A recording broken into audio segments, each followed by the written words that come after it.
time of the creation, there were 400 students. There are 12,000 students today. We have 6 faculties. Our staff number 1,000, and our budget is close to 1 billion rupees. We have trained 47,000 professionals. There is no domain of influence in which our alumni are absent. Among our famous students in the economic area are Mr. Arnaud Dallet, head of célèbre, and Mr. François Hu, head of compagnie Mauricienne de Textile. We should also emphasize that trained here, our graduates have joined prestigious foreign institutions like Oxford, Cambridge, La Sorbonne, Harvard, Princeton. They have become world-renowned in diverse spheres such as biology, medicine, renewable energy, and even brewery. The University of Mauritius ambitions to position itself as a university for the real Mauritius and for the real world. We will strive to broaden the number of international student enrollment to about 10%, including in research and at postgraduate level. Then our staff, towards whom we will pursue our commitment to capability building in the changing higher education environment, as well as to recognize and reward teaching excellence. We will strengthen our offers in science, technology, engineering, social sciences, culture, as well as in customized education. We will review our focus on research potential and quality in recruitment with a view of producing productive research teams in areas of strategic advantage to us. We will engage with the innovation needs of the resources of the primary industry, of the environment, of information and communication technologies, and of the manufacturing and services sector. We will promote a strong culture of research integrity and ethical research practice to appropriate training for our academics, researchers, and students. We aim at developing a sustainable and highly capable workforce by being more flexible in our recruitment, induction, and workforce program and planning in our development activities. We will promote a culture of community, philanthropy, service, and high achievement.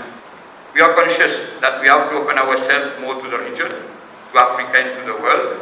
The major projects and collaboration the university has been engaging into with universities and research institutes in China, India, United Kingdom, France, Australia, USA, just to name a few.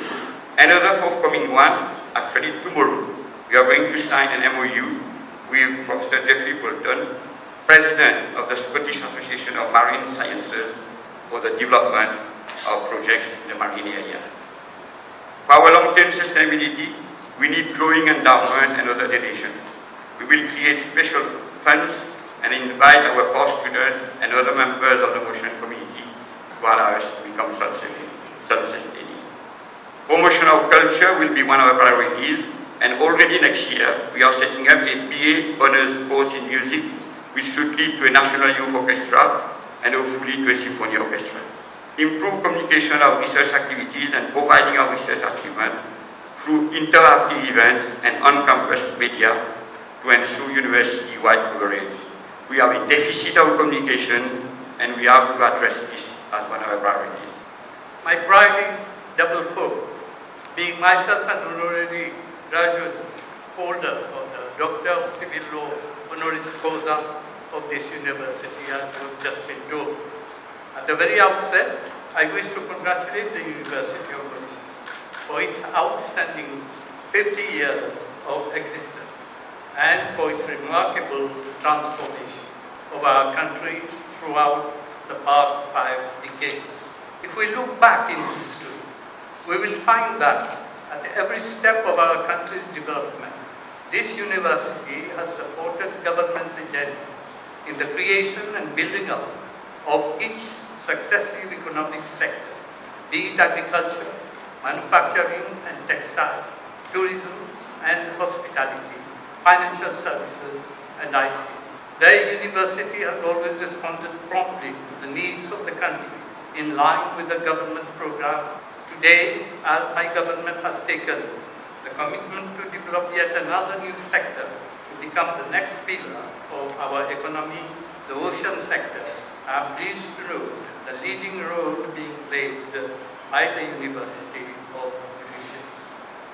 In heading the capacity building training and employment working group, one of the 7 working groups of the National Ocean Council, set up by my government. And secondly, by setting up a new faculty of ocean studies. It is therefore most appropriate to acknowledge that the University of Mauritius is the flagship university of our country. The strength of the university lies in its endeavors to work in collaboration with ministries, institutions, and private partners locally to ensure the relevance in its teaching and research activities.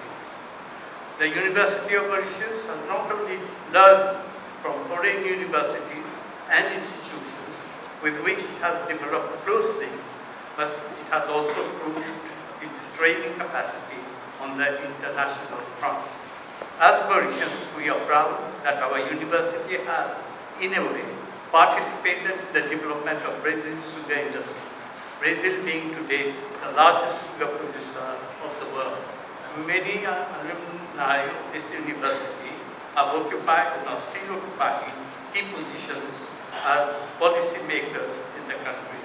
I totally agree, and I am pleased to note from the university's recent strategic plan that it has espoused the same core values prized by my government: values of good governance, intellectual freedom, leadership, quality, and social responsibility. I have no doubt that the university will continue to provide quality education and produce new generations of responsible graduates who will open up new avenues for themselves and for Mauritius and for the next 50 years and beyond. And I am confident that it will continue to play an important role in the transformation of Mauritius by producing more knowledgeable people of high caliber and contribute in making Mauritius a knowledge hub of excellence in the region. University of Mauritius can legitimately take the pride in having created an extensive network with reputed and high caliber higher education institutions around the world. To further credibilize the UOM, the research environment should be thriving and seen as thriving. I also think that research should be applied, engaged, and ethical. It should aim at addressing some of the fundamental issues facing Mauritius, the region, and humankind. Already on the local scene, new growth poles are being envisaged: the ocean economy, biotechnology, renewable energy, and climate change being some of these, and these merit the generation of new knowledge. It is well known that our tertiary education institutions, private and public, are in competition with one another so as to attract students. While a dosage of competition is always welcome, Mauritius is, however, too small for the diffusion and scattering of precious resources. Cost effectiveness and efficiency dictate the need for complementarity, for collaboration, for the sharing and pooling of knowledge, researchers, and other facilities. This sharing could be envisaged with properly accredited private tertiary institutions as well. So the UN could lead the way here.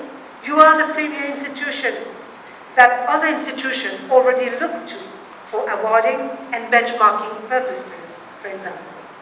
Another aspect of higher education which I should engage everyone's focused attention is the issue of skills mismatch. I here make an earnest appeal to all our tertiary education institutions to ensure that the quality of the studies engaged in by students is such that they gain relevant and transferable skills, cognitive, interpersonal, higher level skills that respond to the labor markets. As the longest standing university in Mauritius, the UOM has also to tap into the growing phenomenon of international student mobility. The figures are telltale. Last year alone, some 5 million students were on the move to other countries for different learning experiences.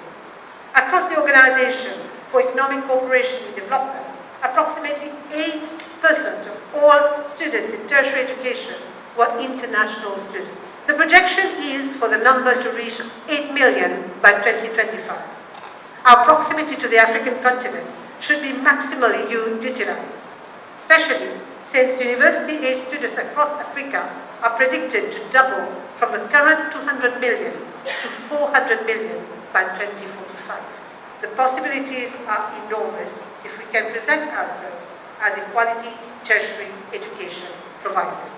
To tap this potential, it is of paramount importance to establish borderless inter-institutional partnerships as well as new learning approaches that include a mix of home study and study abroad opportunities for students.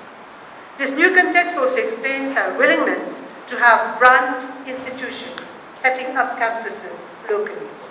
The higher education bill that my ministry is currently working on will help to harmonize and rationalize the regulations governing the sector.